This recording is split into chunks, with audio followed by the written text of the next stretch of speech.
No man thinks more highly than I do of the patriotism, as well as abilities of the very worthy gentlemen who have just addressed the House.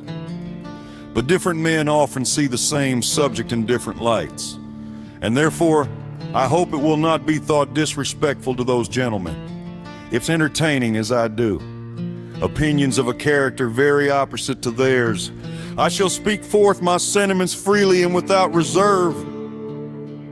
This is no time for ceremony. The question before the House is one of awful moment to this country for my own part. I consider it as nothing less than a question of freedom or slavery, and in proportion to the magnitude of the subject ought to be the freedom of the debate. It is only in this way that we can hope to arrive at truth and fulfill the great responsibility which we hold to God and our country. Should I keep back my opinions at such a time, through fear of giving offense, I should consider myself as guilty of treason towards my country, and of an act of disloyalty toward the majesty of heaven, which I revere above all earthly kings. Mr. President, it is natural when lamp or indulge in the illusions of hope, we are apt to shut our eyes against a painful truth and listen to the song of that siren till she transforms us into beasts. Is this the part of wise men engaged in a great and arduous struggle for liberty? Are we disposed to be of the number of those who, having eyes, see not, and having ears, hear not the things which so nearly concern their temporal salvation? For my part, whatever anguish of spirit it may cost, I am willing to know the whole truth, to know the worst, and to provide for it.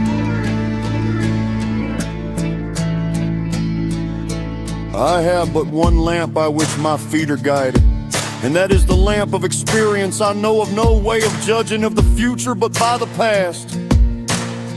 And judging by the past, I wish to know what there has been in the conduct of the British ministry for the last 10 years to justify those hopes with which gentlemen have been pleased to solace themselves. Is it that insidious smile with which our petition has been lately received? Trust it not, sir. It will prove a snare to your feet. Suffer not yourselves to be betrayed with a kiss. Ask yourself how this gracious reception of our petition comports with those warlike preparations which cover our waters and darken our land, our fleets and armies necessary to a work of love and reconciliation. Have we shown ourselves so unwilling to be reconciled that force must be called in to win back our love? Let us not deceive ourselves, sir.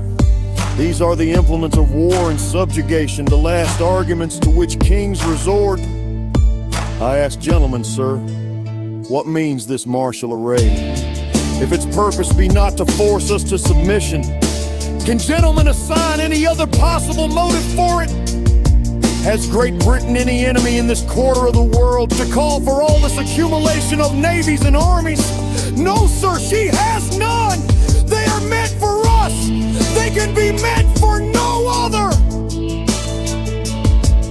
They are sent over to bind and rivet upon us those chains which the British ministry have been so long forging. And what have we to oppose to them? Shall we try argument? Sir, we have been trying that for the last 10 years. Have we anything new to offer upon the subject? Nothing. We have held the subject up in every light of which it is capable, but it has been all in vain. Shall we resort to entreaty and humble supplication? What terms shall we find which have not been already exhausted? Let us not, I beseech you, sir, deceive ourselves longer, sir. We have done everything that could be done to avert the storm which is now coming on.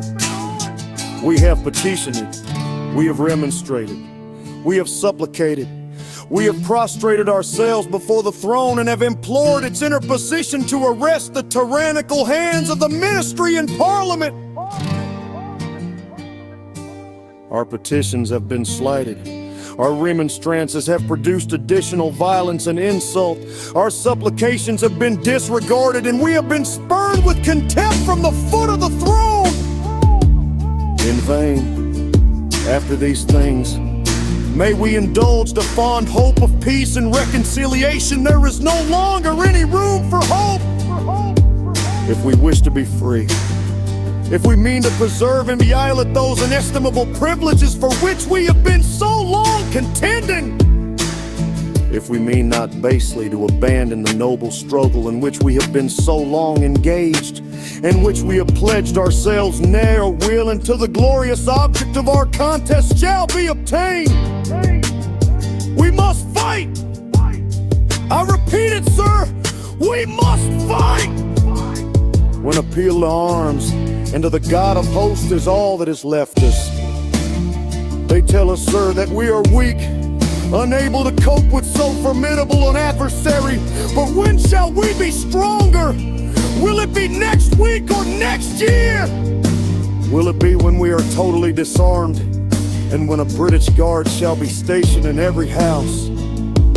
Shall we gather strength by irresolution and inaction? Shall we acquire the means of effectual resistance by lying supinely on our backs and hugging the delusive phantom of hope, until our enemies shall have bound us hand and foot? Sir, we are not weak if we make a proper use of those means which the God of nature hath placed in our power. 3 millions of people armed in the holy cause of liberty, and in such a country as that which we possess, are invincible by any force which our enemy can send against us. Besides, sir, we shall not fight our battles alone. There is a just God who presides over the destinies of nations, and who will raise up friends to fight our battles for us. The battle, sir, is not to the strong alone, it is to the vigilant, the active, the brave. Besides, sir, we have no election. If we were base enough to desire it, it is now too late to retire from the contest. There is no retreat but in submission and slavery. Our chains are forged. Their clanking may be heard on the plains of Boston. The war is inevitable, and let it come. I repeat, sir, let it come. It is in vain, sir, to extenuate the matter. Gentlemen may cry, peace, peace, but there is no peace. The war has actually begun. The next gale that sweeps from the north will bring to our ears the clash of resounding arms. Our brethren are already in the field. Why stand we here idle? What is it that gentlemen wish? What would they have? Is life so dear, or peace so sweet, as to be purchased at the price of chains and slavery? Forbid it. Almighty God, I know not what course others may take, but as for me, give me liberty or give me death!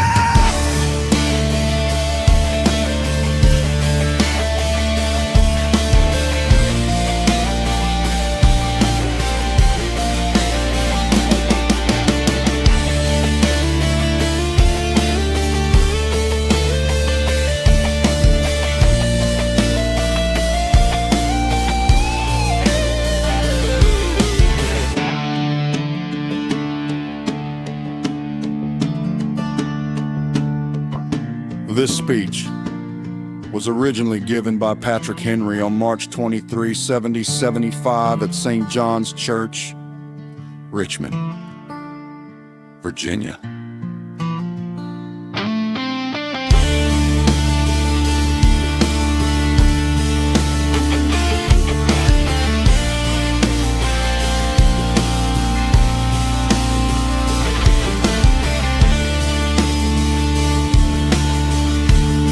This production was made using Suno.